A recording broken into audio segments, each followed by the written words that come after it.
everyone, and welcome to the draft review for the 2020-2021 draft. I'm joined today by Joel Gibson. He's over here. Hi, Joel. How's it going? I'm the champ. I'm the commissioner. I'm going to love my introductions this season. They are going to be long and in charge. I've got the Miami Heat shirt on. It's going to be a staple in my wardrobe. But I hope everyone had a great Thanksgiving. We're going to do the draft recap like we do every year. We're going to go through the picks. If we don't really have anything to say, we're just going to move on. Maybe at the end we talk about some teams, what we like, what we don't like. But next week is going to be the week 1 preview. And we're back. We are less than 10 days from the start of the season. It's going to be incredible. Man, I love this short turnaround. I can't believe it, but I'm going to say that 2020 has made the NBA very excited, in my opinion. Like, this has been great. I couldn't agree more. Shout out to Adam. Let me just get the trades out of the way first. Shout out to Adam and Doug for getting under the cap. Doug, as always, drafted over the cap and solved it with one trade to Kyle. Kyrie and Beal were switched. Doug had to change his name because of that switch. But I really like this trade from both sides. I think that it helped Doug get below the cap. I think that it took a little bit less risk off of Kyle, and he has a ton of risk this year. So that was a really good trade. Now, Adam got below the cap by trading for good old, what was it? It was Beasley. Now, I have no idea. I will be shocked if he is still rostered by the end of the season. I have no idea. ESPN had him ranked at 69, and I am still confused. That was one of the biggest question marks that I think I've had. But Rose goes to Matt. I thought that was a great pickup. I really liked Rose there. Hayes being the rookie, they're going to rely on that veteran quite a bit. I have no idea what Detroit's doing in general, though. Trading Christian Wood made absolutely no sense to me at all. I'm still confused. You'll never be able to explain it to me. But did they trade him, or did he just sign? He might have signed. He just signed. Okay, he just signed elsewhere. He was a free agent. Was he restricted, though? Didn't Detroit have the opportunity to match? I thought it was their decision not to keep Wood. I believe they had either his bird rights or he was a restricted free agent, yeah. Okay. All right, well, either way, if Boogie can get some tutelage on Wood over there in Houston, I really like him long term. And Simmons, if you ever want to get rid of Wood, come knock on my door, big fella. I want him. I'm saying it right now. That being said, let's get into the first round. We all know the keepers. We've been through those. So we're going to get in the first round. Joel's going to be reading the picks, and we'll just go with pick 1, which was Stephen Thornhill. Came out of the gates firing. Joel Gibson, what do we have? Steven started it off with Rudy Gobert. Decided to just really go after blocks. After that, Simmons surprised nobody with SGA. Mm-hmm. He could have kept him at a much cheaper cost, but that's not the point. Went with Triple J. Go ahead. Yeah. Next off the board came Paul George for Matt. A really nice pick. Mm-hmm. After that was Jimmy Butler. Whose fantasy basketball team? Doug picking Jimmy Butler maybe a little bit early. Then Matt followed it up with Brandon Ingram? Question mark? Little bit of a reach for me. All right, so what we'll do is we'll go through the entire round, and then we'll go back and make comments. How about that? And we'll probably only do this for the first few rounds. Yeah, everything after that, we'll just kind of talk about the teams in general. Go ahead. Yep. After that, Simmons with Christian Wood, as you mentioned. Really nice pickup. After that, Chris Middleton went to Neiman. Porzingis off the board super early to Doug. Nurkic off the board early to nobody's surprise, back to Simmons. I swept in there early and got my steals, threes, and assists handled with Fred VanVleet at like $7. So, insane. Fuck you, Kyle. After that came Gordon Hayward. Simmons nabbed him. That pissed me right off. And then Pascal Siakam for Adam. Yep. So the biggest thing that stuck out to me there, two things really. Reaching a little bit, I thought with Pascal. I'm not as excited about him as a lot of people are. He kind of fell off, and his field goal percentage is interesting. $39. Adam ended up having some cap issues. I think he could have done something a little bit different there. I have no idea what Matt was doing with Ingram. I have no idea. He had 2 first-round picks this year. Stunning first-round pick with PG-13. I thought that was fantastic. And then he had to go and mess it up with Ingram. I have no idea. Yeah, I just worry if Ingram's not scoring, is he bringing anything else to the table? I agree. And then the last thing I'll say, and you touched on it a little bit, Steven going after blocks with Gobert. I would have agreed with this pick if Steven would have then went after someone else with blocks. He starts out with Harden, Booker, and Trey. He's killing free throw percentage. He's getting all the assists. But he's getting the points, obviously, as well. But then he goes Gobert, who doesn't really score a lot, screws your free throw percentage, and really the only thing he adds for you here are rebounds, blocks, and double-doubles. Now, if you had gone, like I said, after blocks in the later rounds, it would have been more justified, but I thought there were a couple big men out there that would have fit way better. I think that Nurkic would have been an outstanding pick if he would have wanted to go with a big man first, because that would have fit a lot better. You would have still got the same blocks. You would have got way more points to help. And you wouldn't have necessarily killed the free throw percentage. Gobert will kill that free throw percentage no matter how good James Harden is at free throws. An interesting pick, we'll say. I probably would have gone Paul George if I were him. But the other thing that I thought was interesting is I thought Doug was pretty aggressive with Zinger. And I know that you like Jimmy Butler a lot, but I don't know that I would have taken him that early. I am based on his keepers. I thought that was a really good fit. I understand now if Harden does end up going to the Heat, which is basically the biggest rumor in the NBA right now, if he does end up going to the Heat, I think that Jimmy is going to be way less as it comes to assists, which is a main reason why you add him. I understand the efficiency, but it might have been a little bit of a reach. I do agree with that, but I don't blame you. Jimmy Butler's incredible, and he's durable as hell. Go ahead. What do you think about the Zinger pick?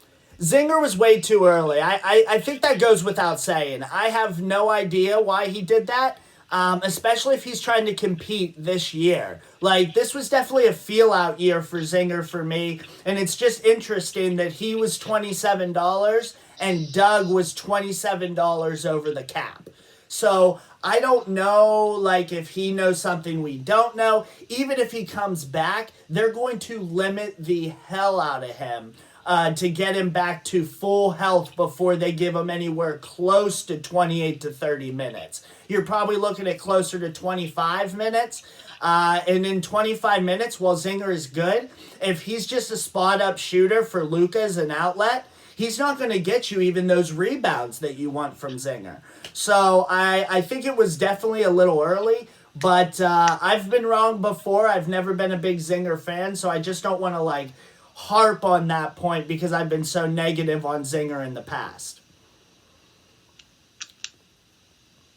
Burning him pretty good once upon a time when Doug and I had a trade, all scheduled to go Cat for Zinger. The league vetoed it. And then days later, maybe even that same day, Porzingis went down with a knee injury. Just incredible. I do remember that exact trade in the veto. You were so mad. You were so mad for like 2 days. And then all of a sudden he goes down with the knee. And I get a text message from you. Thank God I got that veto. Like, it was so the league good. saved me. He saved it. The league saved it. In some way or the other, the league always finds a way to help you, and I don't understand what happens. Oh, that's bullshit.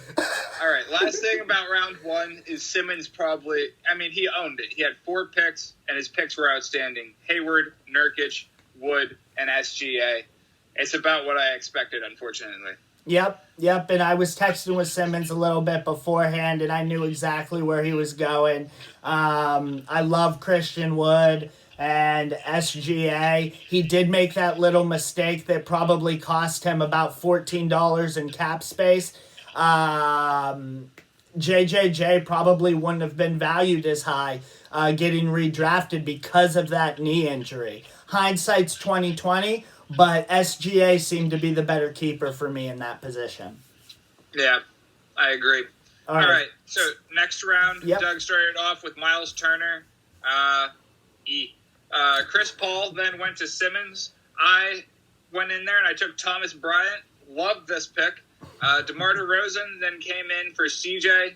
Clint Capella then came off for Eric, maybe a little early. Yep. Marcus Smart was around for way too long, went to me.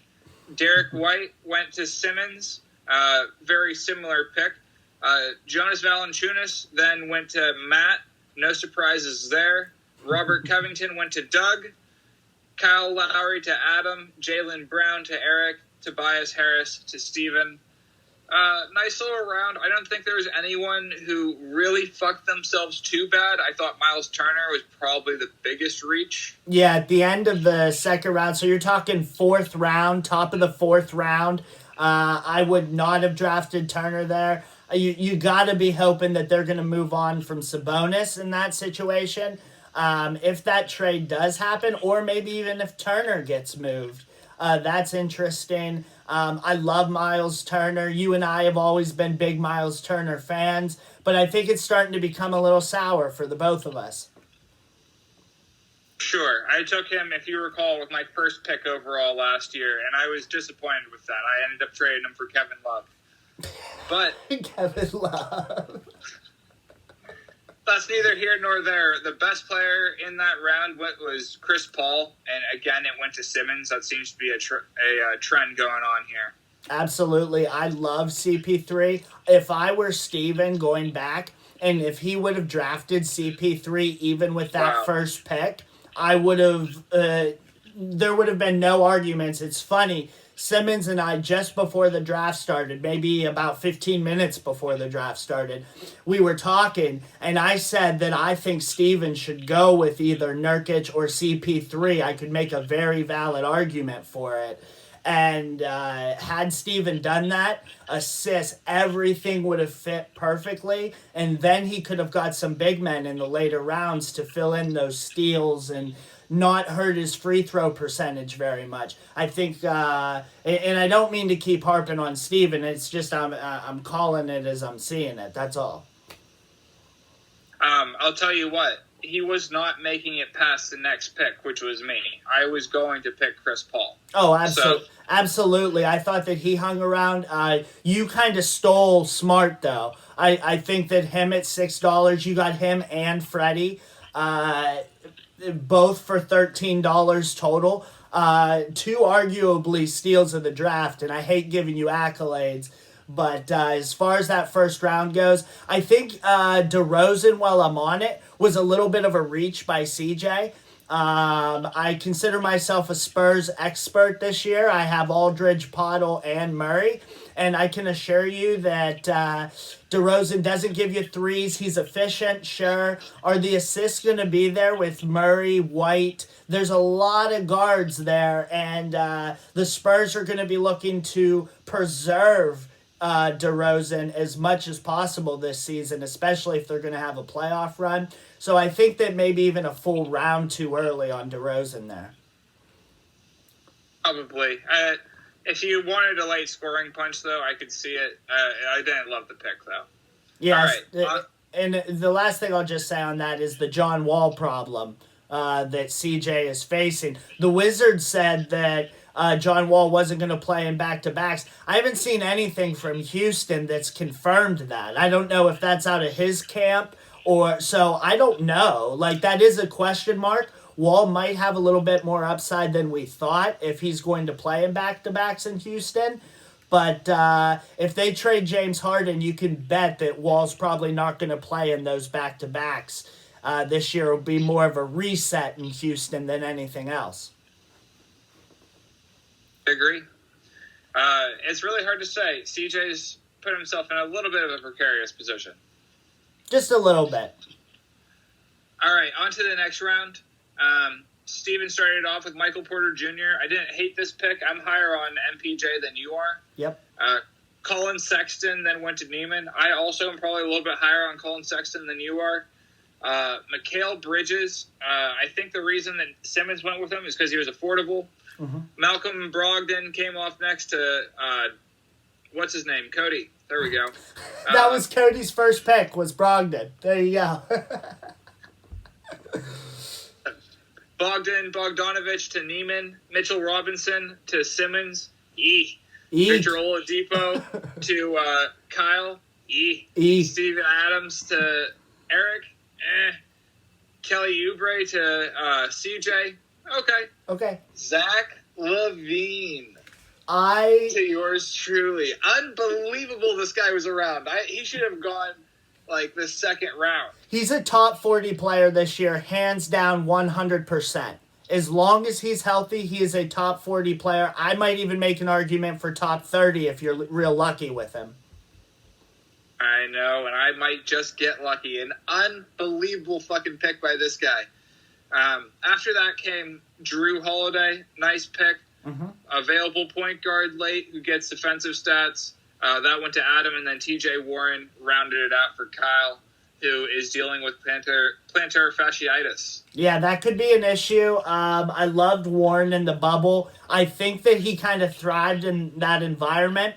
I'm not sure if he's going to be able to hack it as long. And certainly if they play the Heat and Jimmy Butler goes at him again, Warren, I'm not sure. But quite a few reaches there. I am so confused. Can you just run through the first 6 picks again for me? Colin Sexton, Mikal Bridges, Malcolm Brogdon, Bogdanovich, the Atlanta guy. Yeah. Mitch Robb. And Mitch Robb. Okay. Mitch Robb, I don't understand. The Knicks keep wanting to believe in this guy, but do you think a big reach there? Sexton, I want to say, and I'm lower like you said, that was probably a round and a half too early. I'm talking about 18 picks too early. Bogdanovich, what? He's definitely not doing what he did in Sacramento. I think that Neiman saw the value on him and just clicked it. Way too early, maybe even 3 rounds too early. We'll check back and see when we may do a reflection draft at the end of the season to see. I think that would be helpful a lot of the times, just to kind of get people to understand where they're drafting, maybe draft a little better. I don't know why that was picked. This was the last round that I didn't have a pick in, and I was just sitting there wondering the entire time how Zach LaVine fell. And not only did he fall, he fell to you, which in the prior round and the round before that, you got Freddie, Smart, and LaVine all to fall to you, and arguably none of them should have been there when you were picking. I like Thomas Bryant a lot too, and I got him. Yeah, we'll see how that goes with injury. Like I said, I love Thomas the Tank. I had him last year. I was touting his praises. So I believe in him, and I'm definitely going to give him this season. I thought it was a good pick. I might have waited around on that for you as well, but I can see why you would take him given your pick setup and for the cap purposes. For sure. He was very affordable. Way more affordable than he should have been. But yeah. I'd like to point this out about the round. Kyle, really doubling down on Pacers. Victor Oladipo, I wouldn't have touched him this early. I agree. There were like 6 there that I thought were reaches. Like, this was definitely the round of reachers, and me drafting in the next round was literally sitting there salivating. Names like Draymond Green were still on the board. Aldridge were on the board. Like, I just don't. I'm not sure why they were still there. Aldridge doesn't affect your free throws. Stephen Thornhill should have been picking Aldridge in some sort of situation here. I don't know. Perfect fit for his team. Would have been, again, if you were looking for points from Warren, Kyle, why wouldn't you go with Aldridge? Why was he still on there? Are you saying for value? What was Warren? 23. So for $5 more, you could have gotten somebody that wins you free throw percentage given your keepers.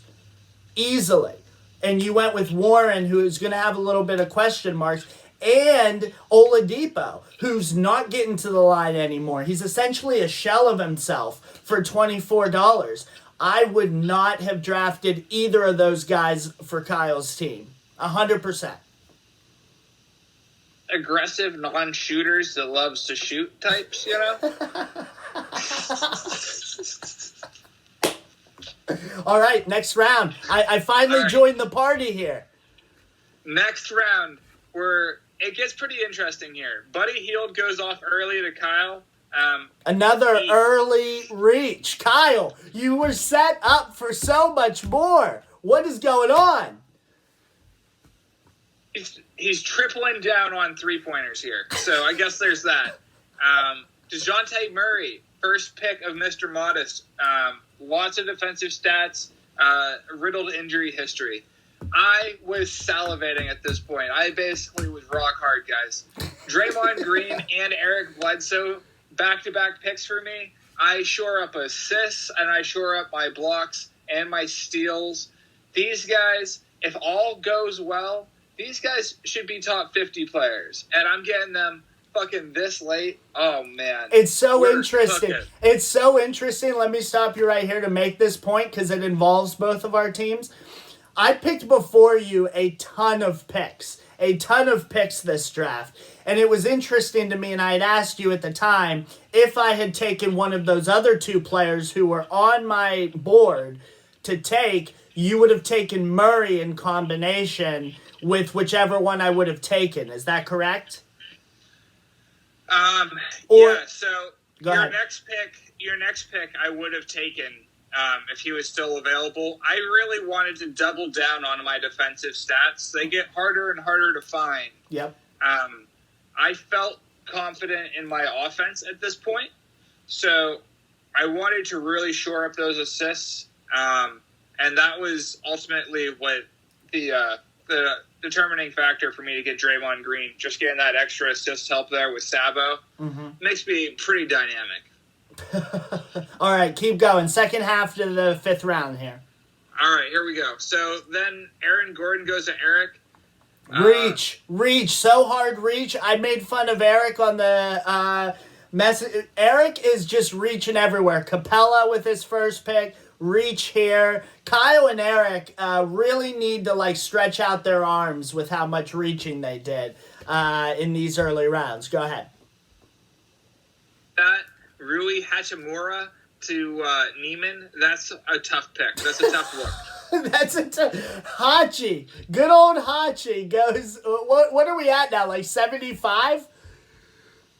So the board shows it as round 7, but that's because, keeper picks can't come off first. Yeah, I think that we are at pick 75 because I mentioned to Eric, he picked him at 74, and I was like, Eric, how many top 75 seasons has Aaron Gordon had? And the answer is 1, and he picked him at 74. So, again, just another emphasis on reach. I get the Isaac argument. I get all that. But no defensive stats from Gordon. Don't know why he was drafted. Aldridge is still on the board right now. Keep going. Aldridge is still on the board because off comes OG Anunoby. That's an okay pick. Lou Williams, I'd take Aldridge over him. OG Anunoby went to Simmons. Lou Williams went to Matt. Schroeder went to fantasy basketball team Doug. Tristan Thompson went to Kyle. Reach it again. Yeah, Lauri Markkinen, Kyle, also a reach. And Gallo to Stephen Thornhill, not Steven Simmons. There's a lot of reaches. This is an ugly round for everyone outside of me, I think. Because I'll tell you what. And me. Even I would have taken Aldridge over Murray if I were you, even. Well, I still got him. So eventually it's fine. It worked out. I understand that argument. I'd just like to point out one thing here. Steven, his cap at the end here is going to be $192. Gallo right here, Aldridge is on the board for $8 more. He had the money. He could have pulled the trigger. And Aldridge is going to beat Gallo by 60, 70 spots maybe this year. A huge miss from Steven. All right. Onward we push. Next round, is this the last round that we actually do the picks, you think? Yeah, and then we'll just go through the end. We'll talk about some teams in general. The end, there's no huge steals after you get one by this round. So let's just read this round, and then we'll talk about the teams a little bit. We have that guy Cody picking Brooke Lopez, Splash Mountain. LaMarcus Aldridge finally comes off the board to you. Jarrett Allen, a little bit early to Adam. Devontae Graham, way too early to Doug. Markelle Fultz, a nice pick by you. LaMelo Ball, interesting reach by Kyle. Simmons. Simmons. Cody White to Neiman. I actually like that pick a lot. I do. Well done. Tyler Hero, a little bit early to Eric. Montrezl Harrell, definitely early to Kyle. Karis LeVert, okay pick, I guess, by Adam, if you really like his outlook. CJ McCollum, that's fine to Neiman. Andrew Wiggins, not great, and that's going to Cody. We're into the next round, and there's, I'll just highlight a couple interesting ones. Mm-hmm. Whiteside to CJ could be a big steal at the end. Outside that, DeMarcus Cousins went that round. I think that may have been early, but he could still get that value. I liked your OPJ pick. After that, Wendell Carter in round 10. That's pretty good by you. You know I love my boy Wendell. I like the Al Horford pick by Doug. Blake Griffin is okay by CJ. Carmelo Anthony shouldn't have been drafted at all.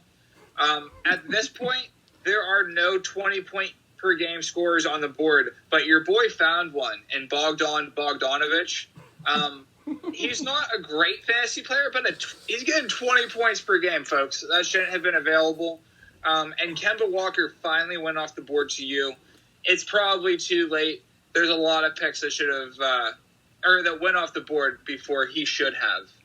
Yeah, even with the injury, I'll make a couple comments on that round specifically. I think that Boogie Cousins was Kyle's best pick to this point. All the other picks were reaches. Every single one. You won't be able to convince me otherwise.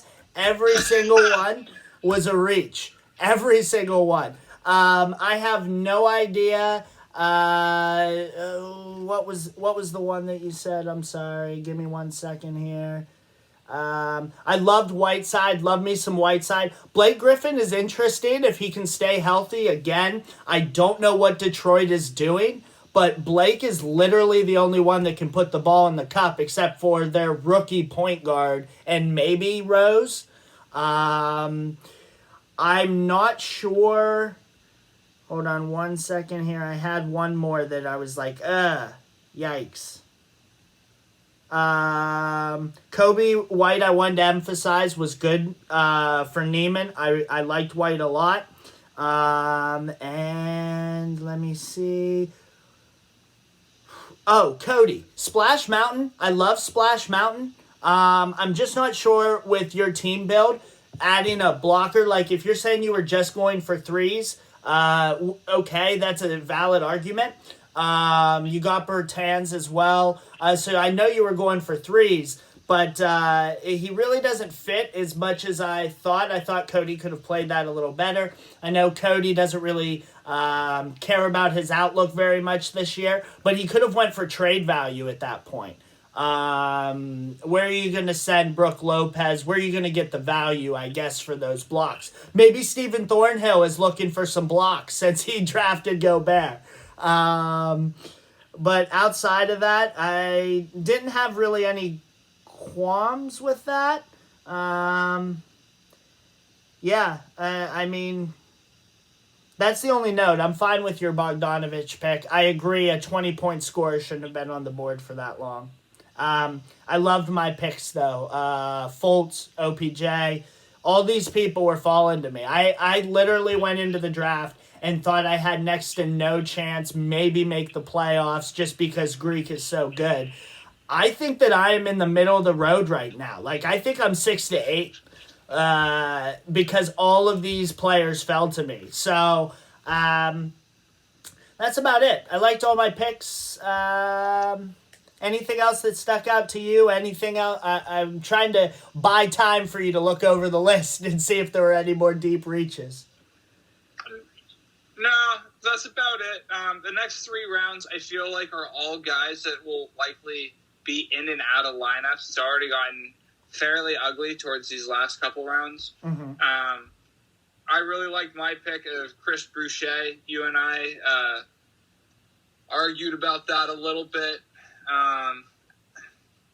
There's nothing crazy that I think is going to shake up the league. Obi Toppin should not have gotten drafted, but he did. Neither should Kendrick Nunn. Kendrick Nunn got drafted by Adam. I can assure you, as a Heat fan, he should not have been drafted this year. I really liked your Killian Hayes pick. Love that.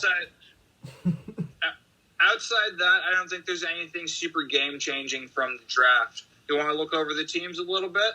Yeah, I mean, we can run through Simmons' team. To me, if we're doing tiers, Simmons might be in a tier by himself right now until proven otherwise. His team at exactly 200. It'll be interesting to see how this plays out as we go through. He can't add anybody. Even if somebody gets injured, he's at 200. So he's only working with one injured reserve spot, which he has Triple J on there right now.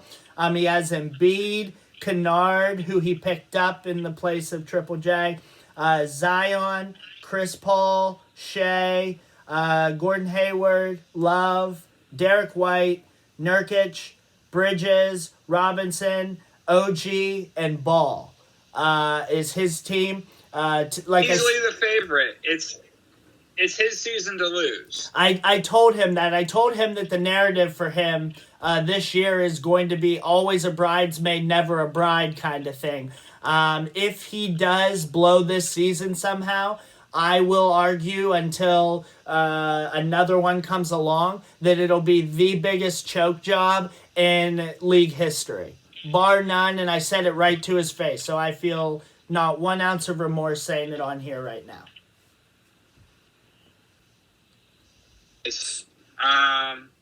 Who else stuck out to you? I like, and I said this to you, I like Doug's team now. He got a lot of late round picks. The only question marks that I have on Doug's team are RJ Barrett and Graham, who was light years too early. I don't know if it was because of ESPN's ranking. He was just at the top of the list. I don't know if it was based on the cap value that they gave him. I'm not sure why he was drafted there. There's just way too much going on there. Rozier, Ball, so many things that are happening there. And he is horrendous at field goal percentage. Kills your field goal percentage. And so that's just really tough for me. But it's pretty clear that he doesn't really care about field goal percentage very much. But I do think that he's a contender. I also think that Steven's a contender. I think that you're a contender, unfortunately. Matt is interesting. A couple question marks. And, of course, I'm going to include Kyle in this. Despite all of his reaches, he still has a solid core group of people that lock up a couple categories for him. But I think that if Kyle doesn't perform well this season, we're going to look back on his draft and say, well, no shit, you didn't perform well. Look at this. Yeah. And just the last note that I had, trying to be as unbiased as possible. I like my team a little bit. I told you just before we started this, I have question marks, but I think if those question marks work out, I could really start competing against some teams and at least make some noise. I'm not saying that I'm a contender, but I am the one knocking on the door for the contenders. Definitely a playoff team. You know how to build a team. I do think that Cody's team, while there's some pieces I don't love, I see what he was trying to do, and it's a solid team. Mm-hmm. He will also be in the playoffs, I predict. Exactly. It's interesting because I kind of put Cody and I along the same tier. If we were doing tiers, I think that if he wanted to make a couple moves, he could easily become a contender. But from what I know and what he's said, he's focused on next season and not necessarily this season. For me, I'm kind of in the same mindset. I'm just going to see how it goes until the trade deadline, and then I guess we'll see. Steven, outside of the Gobert question mark, I like a few of his picks. Harris is durable as hell. Michael Porter, you're way higher, like you said. But Gallo, Rozier, Reddish, who is going to start in Atlanta, so I don't blame him, is a question mark. Willie Cauley-Stein's a question mark. And Joe Ingles. It's really tough for me, and I love Joe Ingles. I love him. But he's not going to score a lot. He's so dependent on assists and steals, and there's just a ton of backup going on over there in Utah. I agree. And then last thing is Matt. I put him up there as like a contender-ish. He's above Cody and I's tier right now. He's a contender-ish. I'm not sure how I feel about Garland, like I've said. Sweet Lou, I thought he took way too early. I understand the points and threes argument, but that is literally all you're getting from Lou. He could have done a better job. Ingram, question mark. Joe Harris, if he's the last person on your bench, I understand. Bridges is starting on the bench, and I had Bridges last year, and we're talking about Miles Bridges here, but again, just way too many guards in front of him for him to be relevant. PJ Washington from Cody, fantastic. I love me some PJ Washington this season. Richaun Holmes could also... He's just been sporadic with minutes. He could blow up for Matt, or he could be a big old dud. Yeah, a lot of that just depends on what happens with Bagley. I mean, if Bagley's injured all season, Holmes is going to be a great pick. But if that's like a split in minutes, or if they're like a three-way split between Whiteside, Holmes, and Bagley, like I don't know what they're planning to do in Sacramento, but I'm just not sure on that one either. You're absolutely right. All right. Anybody else that we want to go over? No, I mean, Eric needs to do some more research. He tells me all the time he just wakes up and does these drafts. If he ever wants to be a contender, he needs to do the research. Neiman, okay. I think that Conley and McCollum late were really good ads. He added Hardaway just because I feel like he always has Hardaway. Edwards at $11, Hayes, I don't know why he's on your team. I mean, maybe at the end of the season he's getting minutes. I'm not sure. CJ, Wall's the biggest question mark for me. I think that could determine CJ. He's in a similar tier with Cody and I think. Melo shouldn't have been drafted. Brooks, he scores a lot. Jordan, I'm not sure how much he's going to play. Halliburton should start next to Fox, in my opinion, but Will he's the question mark.